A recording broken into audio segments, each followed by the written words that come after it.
My name is John Gannon. I'm president of ICCF, and it's wonderful to have so many of our partners here today, and obviously a load of our friends and newcomers on the Congressional side. Thanks for bearing the heat and getting over here. First, I'd like to thank our speakers today from coming all the way from California. I know it's not a easy trip. But both of you have made the journey, and we thank you very much for coming to talk about these important and interesting issues. I'd like to first introduce Diane Ross-Leech, who is the Director of Environment Policy for PG&E, Pacific Gas and Electric, a longtime partner of ICCF.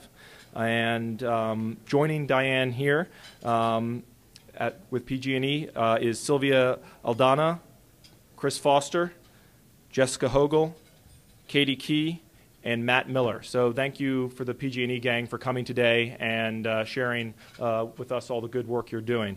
I'd like to also thank our other speaker, Mr. Glenn Olson from the Audubon Society, the National Audubon Society, which has been doing great work in conservation for decades and decades. And he is the Donal O'Brien Chair in Bird Conservation and Public Policy. So I would assume that means you know what you're talking about. Thanks to all our other partners for being here, and also from several embassies. I know we have embassies from Angola and Costa Rica, Japan, South Africa, and Spain that are also represented here today. As many of you know, ICCF has 45 member countries that belong to our consortium of interested in pursuing good natural resource wealth management strategies in the developing world, and here at home. Those of you who are familiar with ICCF know that one of our pillars that we always talk about of our conservation philosophy, our conservation models, is public-private partnerships and leveraging the public sector dollars in the private sector world. I think we've got a great example of that here today. We're looking at the Joint Ventures program, which is originally started by President Ronald Reagan to protect bird life and to benefit our bird watchers, ecosystems, sportsmen, etc. And it has been extremely successful at leveraging private funds and public funds to help with the conservation of bird life.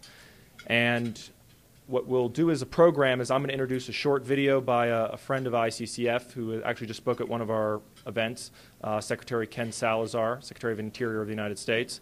And then after that, we'll have our meal, and then at about towards the end of the main course, we'll have the speakers come up and deliver their remarks. So I think we need to dim the lights here. I want to welcome you all to this 25th anniversary of the Migratory Bird Joint Ventures effort in North America, from Canada to the United States to Mexico. What you've done the last 25 years has been an incredible effort to make sure that migratory birds are protected forever. And because of the great work that you've done, today we can stand on your shoulders and say thank you very much for what you have done in the name of conservation for the North American continent and for migratory birds. Now, as I say this to you today in this 25th year celebration, it's also important for us to recognize the major challenges that we have with disappearing wetlands, and yes, places like the Dakota grasslands, the duck factory of America, where we see the disappearing pot and prairie potholes areas in a manner that requires us to take action. So as we celebrate our 25th anniversary of these joint ventures across the entire continent, it also is an important opportunity for us to make sure that this is a call to action so that we are recommitting ourselves to making sure that our successes continue across our three great nations. Thank you.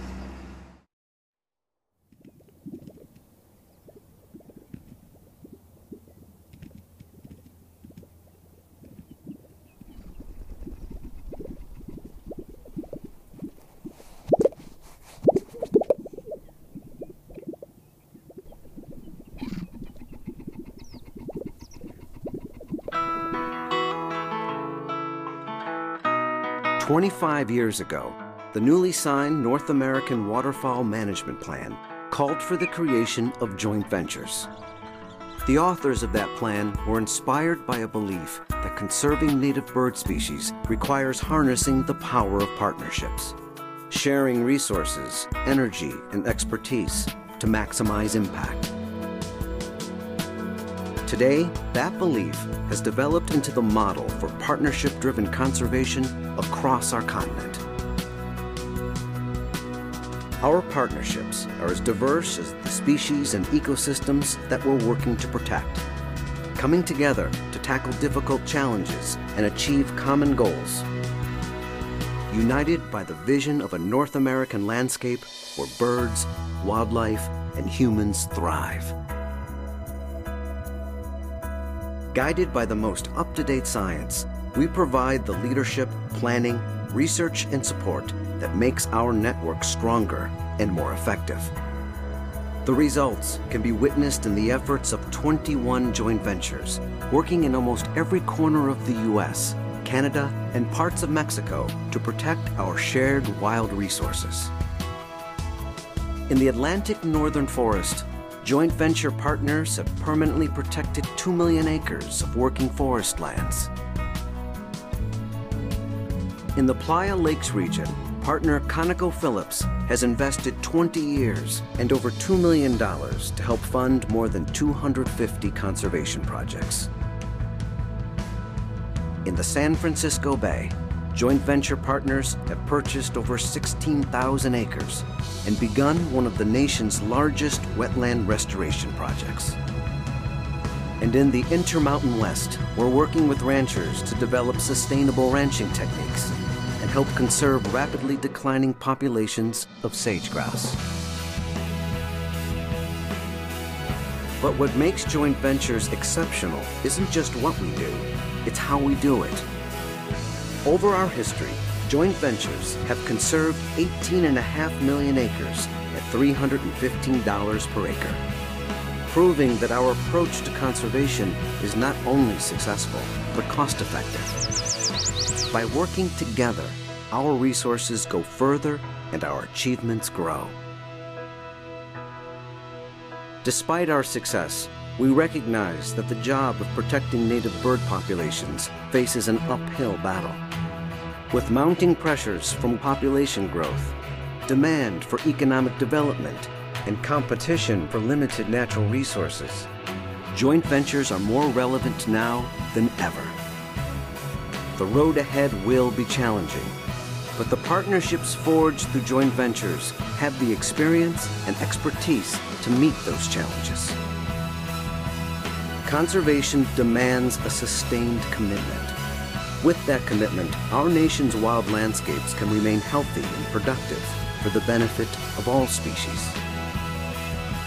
Today, we celebrate 25 years of innovative conservation efforts, 25 years of strong and effective partnerships, 25 years of working to protect the wild resources that we all rely on. The past 25 years have been remarkable.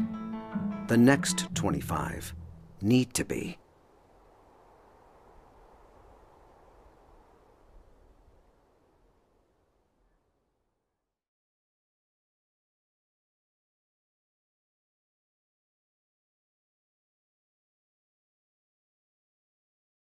Okay, everybody, welcome back. I think we'll try to begin our program now, as we always try to get everybody out here by 1:10, latest 1:15, as promised. So without further ado, I'd like to introduce Glenn Olson from the National Audubon Society. Thank you. Thanks, John. Okay, I've got my stopwatch running here. We're going to keep this at 12 minutes, and then I'm going to turn it over to Diane. But I wanted, we got a little bit of, I'm not sure everybody could hear the beginning of the joint venture video that Ken Salazar opened up with at the beginning, but it is an incredible story, a great story of success. And I want to spend just a couple minutes talking about the recovery of waterfowl populations from the 1970s, an extraordinary comeback by an intentional, proactive effort of these joint ventures. and also the restoration and conservation of over 25 million acres of wetland habitat in the past 25 years as a result of this partnership effort. And then get in at the end to the model for collaborative conservation both globally and hemispherically based on what we've done in North America with waterfowl and wetland species. But the story starts with Audubon. Just about for Audubon 100 years ago, an early Republican president, Teddy Roosevelt, before he was president, was Secretary of the Navy, and he helped found the Audubon Society. So Charlie, next slide. And then he became president, and one of the first things he did was create the National Wildlife Refuge System. And during his tenure, 45 units of the National Wildlife Refuge System were established. He did it under the Antiquities Act by executive order, and Congress was not happy with that, and so they didn't appropriate funds for the first 20 years. And so the early Audubon Society raised the money to put the wardens at these 45 units of national wildlife refuges around the country. Some things don't change. But it was a great, great time. And the early Audubon, it was at the time of the demise of the passenger pigeon, the extinction of the Carolina parakeet, and the timing of the birth of the conservation movement was getting underway. So we'll move to the next slide, and then on to the next slide, Charlie, please. Fast forward to the 1980s, 1981 to 89, Ronald Reagan was president, and we had this extraordinary decline in waterfowl populations across the continent. The continental population of waterfowl was estimated to be about 100 million birds, and during the 1970s and 80s it had diminished to about 60 million birds. Next slide, please. And it really took a North American effort, a joint international effort, because you can see in the green, most of the 90% of the birds, the waterfowl, breed in Canada and Alaska, and 90% of the wintering birds are in Mexico and the United States. So you needed a hemispheric effort. And in 1986, we signed a treaty with Canada, and a year later with Mexico, creating the North American Waterfowl Plan. This plan was then adopted by Congress as the North American Wetlands Conservation Act in 1989. And I'll just say right up front, it's from an Audubon perspective, we're a bird conservation organization. This is the single most effective bird conservation measure that we've passed in the last 25 years. It's an extraordinary success program. The law states that maintaining healthy wildlife and migratory bird populations in North America depends on the protection, the restoration, and the management of wetland ecosystems in Canada, the United States, and Mexico. And as part of the act, we established the NACA Council, which guides funding and grant proposals. I serve on the NACA Council. I'm appointed by Secretary Ken Salazar on that council, and we administer grants. And over the last, since 1989, when Congress approved the act, there's been $1 billion of federal funds that have been in turn matched by $3 billion in partner funds. Groups like Ducks Unlimited or Audubon or the countries like Canada or Mexico or provinces in Canada have raised the funds to match that. So $4 billion going into migratory bird habitat over the last 25 years and protecting extraordinary areas. Go ahead, Charlie. Pintail duck, next slide, please. And these are the joint ventures. The other thing that the North American Wetlands Conservation Act did, created the council. It also created these joint ventures around the country. And I had the privilege of serving on the founding of the Central Valley Joint Venture in California.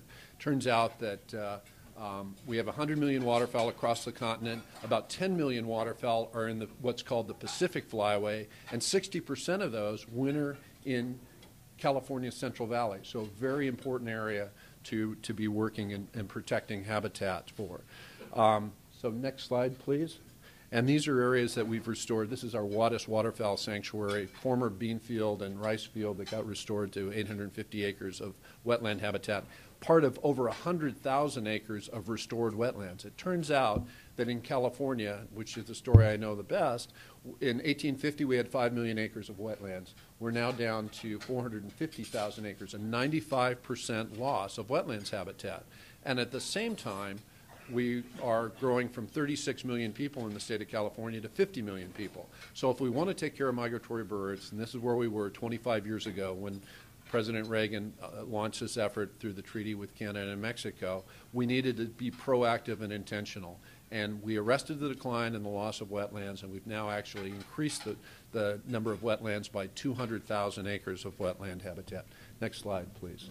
And so we have, not only have we protected the habitat, we've secured the water rights. And again, came back to Congress, and it was in 1991, the Miller-Bradley Central Valley Improvement Act, which was signed by then President Bush I, provided water for the wintering waterfowl at 14 state and federal wildlife refuges throughout the Central Valley of California.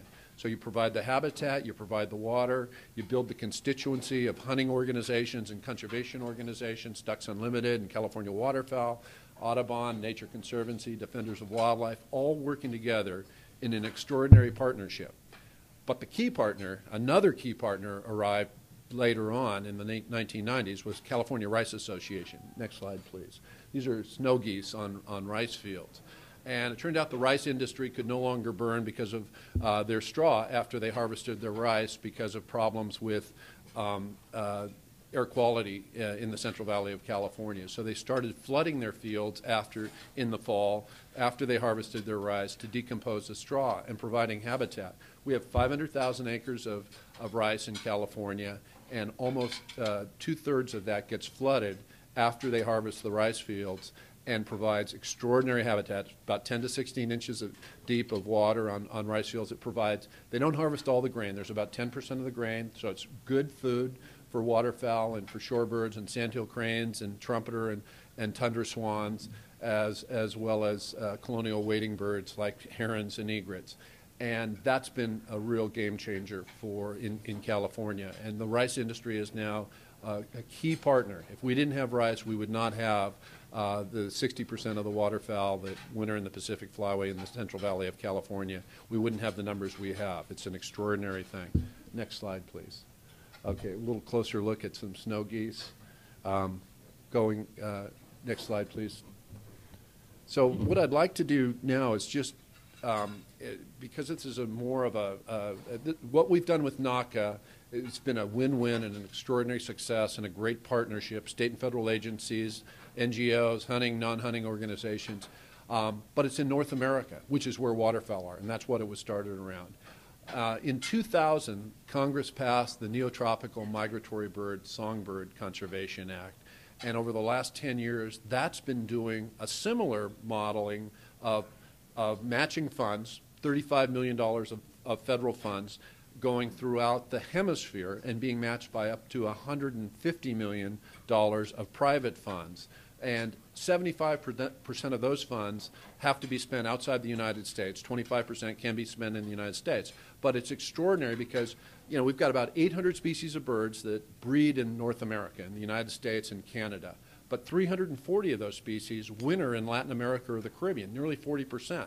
So if you're going to protect those birds, you can protect them on their breeding grounds, but you also have to think about their resting and refueling areas on their migration routes and then on their wintering grounds. And that's what's so cool about the Neotrop Act. And it's really wonderful to have people from representing embassies from different parts of the globe here, because I think this has hemispheric repercussions for our bird species, but also global implications. So next slide, please. This is Ken Salazar and myself at the State of the Birds report in 2010. Next slide. And in 2009, we started this great collaboration with state and federal wildlife agencies and NGOs, Cornell University, Laboratory of Ornithology, Audubon, TNC, Ducks Unlimited. And we came out with the first report on the comprehensive state of birds in the United States over the last 40 years, based on Audubon's Christmas counts and the breeding bird surveys of the Fish and Wildlife Service. Turns out every group of birds except for one, based on habitat types, oceanic birds, grassland birds, forest birds, were all declining. Hence the need for good bird conservation. Next slide, please. The one group of birds that was increasing was waterfowl and birds that were dependent on waterfowl because of the efforts over the last 25 years of the joint ventures. So when you have an intentional, proactive approach to conservation that brings together all the stakeholders, including the landowners and the farmers and the business interests, you can have an extraordinary impact and a positive impact. And that's the kind of impact we need on the other suites of birds, the grassland birds, the oceanic birds going forward. Next slide. So this is the IDB, the Inter-American Development Bank, which is sort of like the World Bank, but it works for the countries in the Western Hemisphere. That's Hank Paulson. He was Secretary of Treasury. And Luis Moreno is president of the bank. He was the ambassador to the United States for Colombia.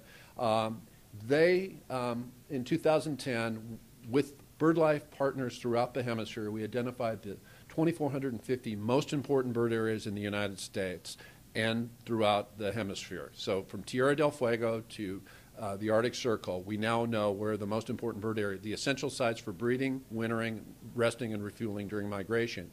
And at that event, Luis Moreno from the Inter-American Development Bank, which gives out $10 billion a year in grants for infrastructure, highways, energy development, transportation, communication, said we're going to do an environmental safeguards policy where we will not make grants or loans if they negatively impact important bird areas as a first step towards building the awareness and protecting these sites along the entire range of their it was an incredible effort. Next slide, please.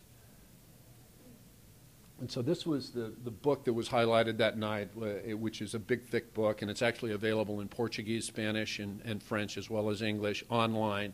But it identifies all the important bird areas. Next slide, please. Next slide. Next slide.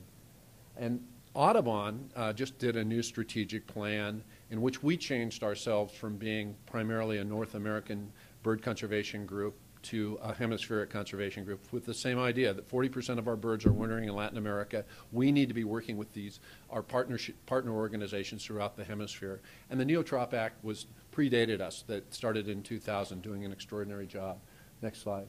And so as a result of that, last March 2011, we had a reception at the OAS, Organization of American States, with lots of ambassadors and representatives of different countries throughout the hemisphere, celebrating bird conservation and how birds connect people and flyways and countries together, and that it shouldn't just be the conservation committees of Congress that are thinking about this, but it should be the Foreign Relations Committee with Senator Lugar and others thinking about how important these areas are for building relationships among people. So I'm at 13 minutes, but I'm at the end of my talk. I would be happy to talk more, and we also have the 5-minute video that we provided on neotropical migratory birds, celebrating those throughout the hemisphere of the Organization of American States, that I'd love to have you take with you when you leave, but we didn't hand those out yet. Thank you. Okay, now I'd like to invite Diane from PG&E to come and discuss what the good work PG&E is doing, and we'll do questions afterwards. We'll do a few, and then we'll let people who need to go, and then we can continue the question and answers. Great. So, thank Diane. you. I'm going to change to the next slide. So I was going to highlight about the accomplishments of the joint ventures. And at the 25-year anniversary, you saw the video, joint ventures are really a model of cooperative conservation that can be replicated for other large-scale regional conservation initiatives. The map shows, and you may not be able to see all the detail, there are 22 habitat-based joint ventures, each addressing bird habitat conservation issues found within their geographic areas, and there are 3 species-based joint ventures. All joint ventures originate, as you heard from Glenn, from the North American Waterfowl Management Plan, which identified population goals for key waterfowl species and identified a framework for recovering populations through habitat enhancement, restoration, and protection. Over time, the joint ventures, due to their own success, have broadened their scope and are looking at conservation for all bird species. You can change the sign to the sign. All joint ventures have a management board comprised of diverse stakeholders, including federal, state, regional, and local agencies, as well as private landowners, businesses, corporations, environmental non-government organizations, and tribes. All joint ventures typically have working committees or technical committees that have even more diverse members. Each joint venture develops goals and a management plan to accomplish their goals, objectives, strategies, and measures within their own geographic area. They also use state-of-the-art science for ensuring that habitat diversity is maintained and to sustain the migratory bird populations. Actions include biological planning, conservation design, prioritization of focus areas, project development, implementation, and monitoring. You can change the slide again. I wanted to highlight a few of the joint ventures that are in California. Being a large state, we have 5 joint ventures in our state. 2 are wholly within the state, and 3 are partially within the state. The Pacific Coast joint venture extends from northern California coast along the Pacific through Oregon, Washington, Alaska, Hawaii, and British Columbia. They've helped complete inclusion of all the U.S. waterfowl areas of major concern into the joint venture program. And since 1991, they have conserved, protected, restored, or enhanced over 900,000 acres.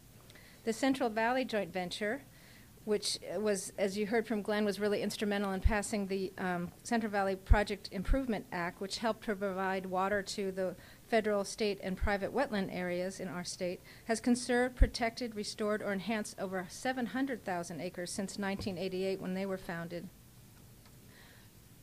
The San Francisco Bay joint venture, which I am part of, as well as the Central Valley joint venture, purchased 16,500 acres of Cargill salt production ponds and began the largest wetland restoration project on the West Coast to restore habitat for water birds, aid flood control, and increase public access.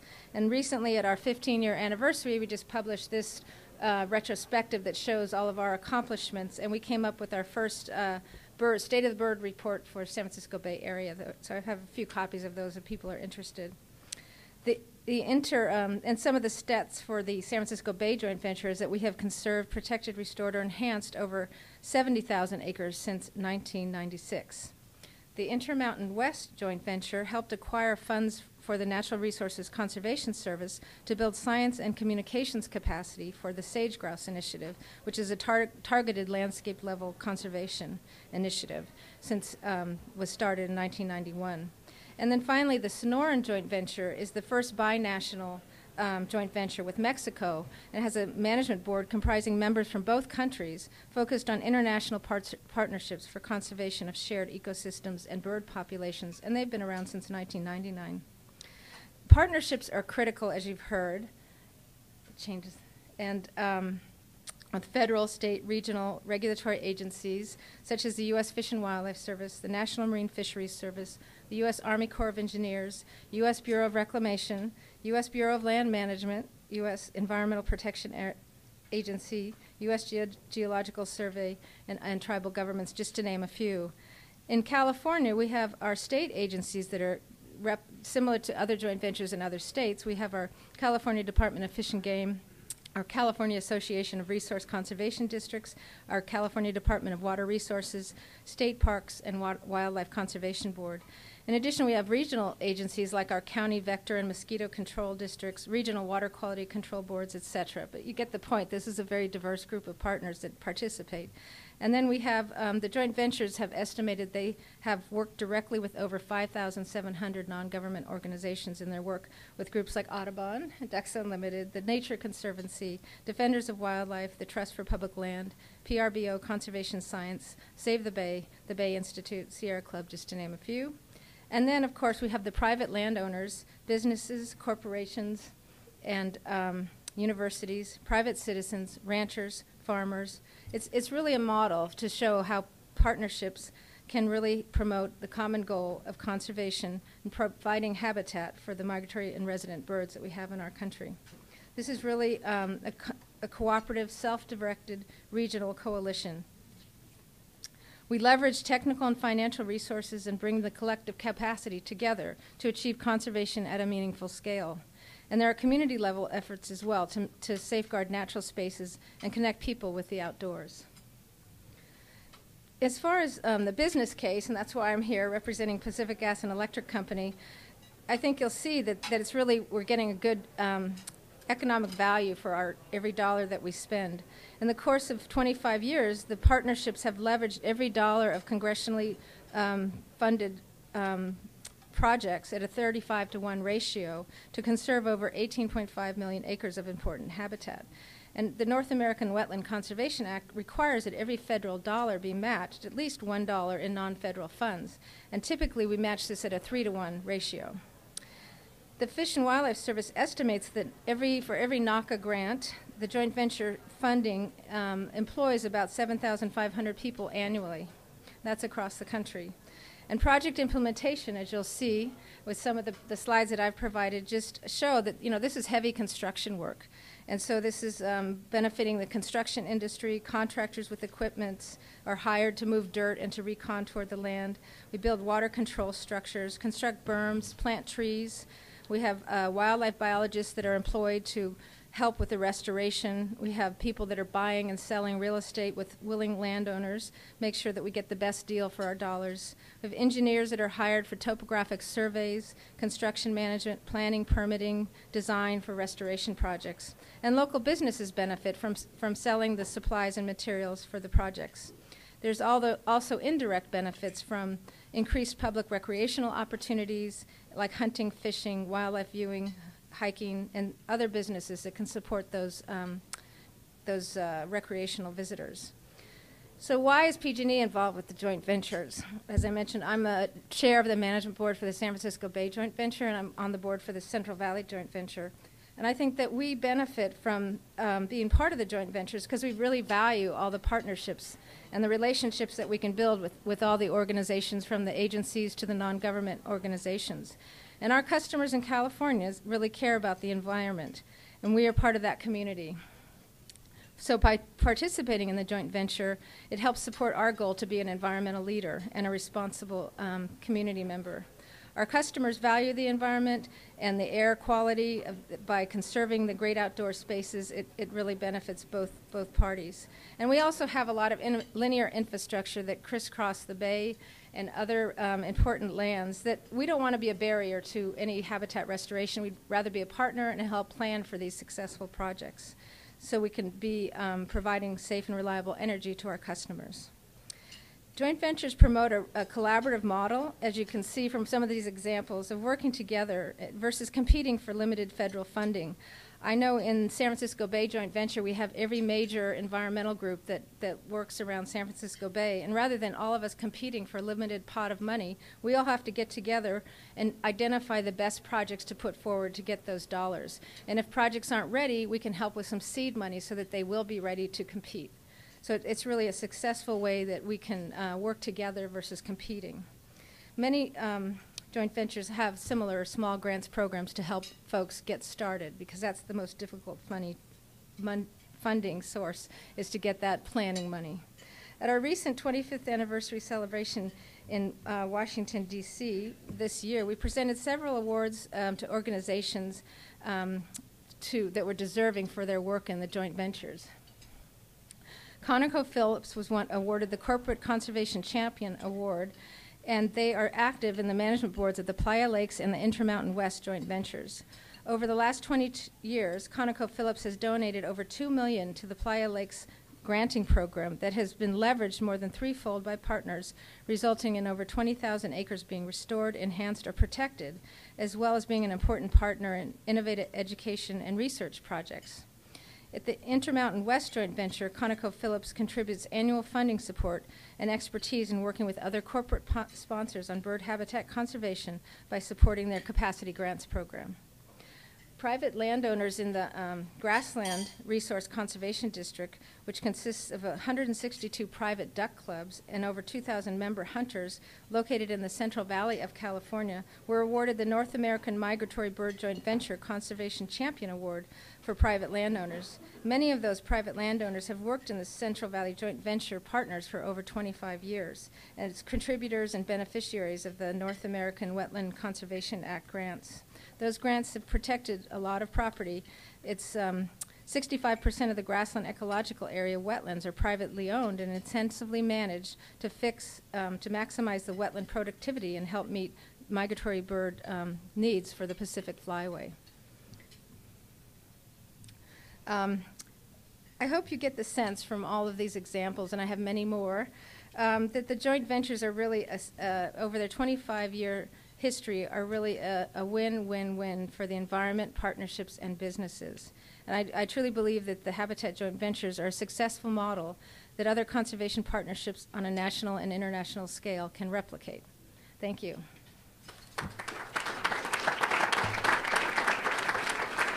Thank you so much, Diane. I think we have a few minutes here for some question and answers before we have to break, but then we can do more question and answers after that.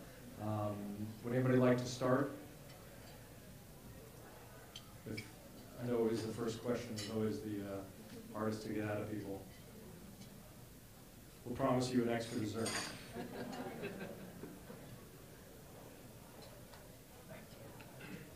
Well, it seems like everybody is very apprehensive today. Why don't, okay, here we do. Here we have a question.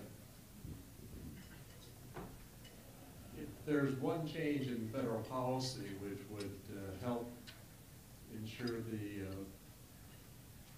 success of waterfowl and other bird species, what would that be? What's your top priority in Congress?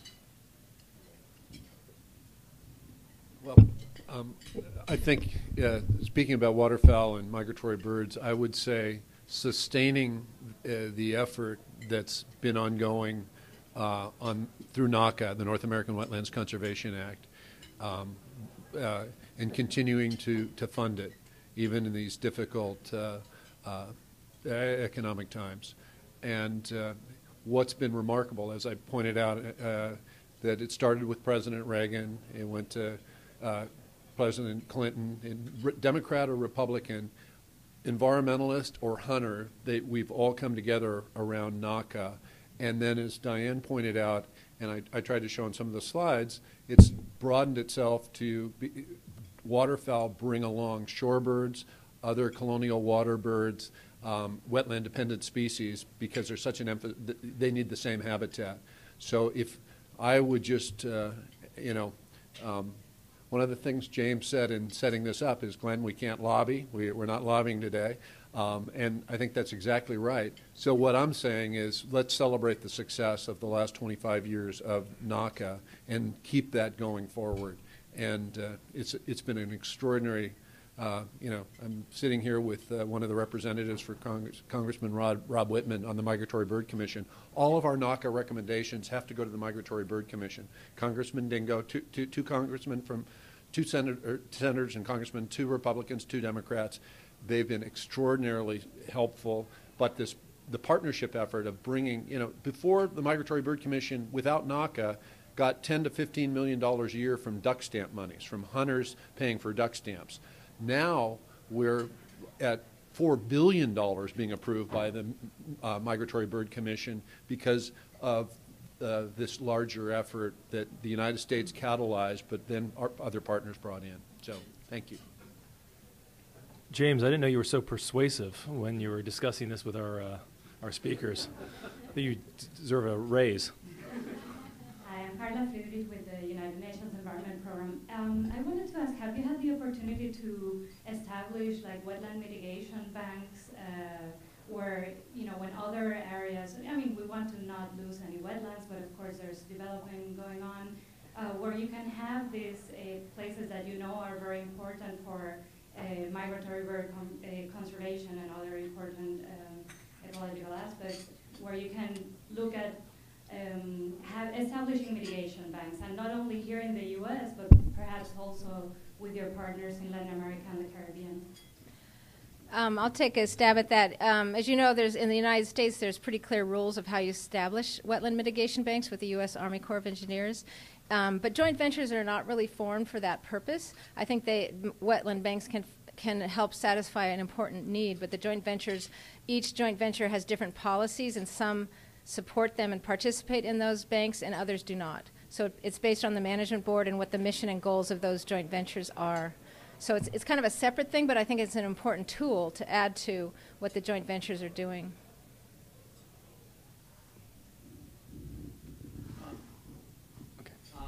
Is there any anticipation of the additional joint ventures being formed from some of the larger joint ventures that carry more broader geographic areas?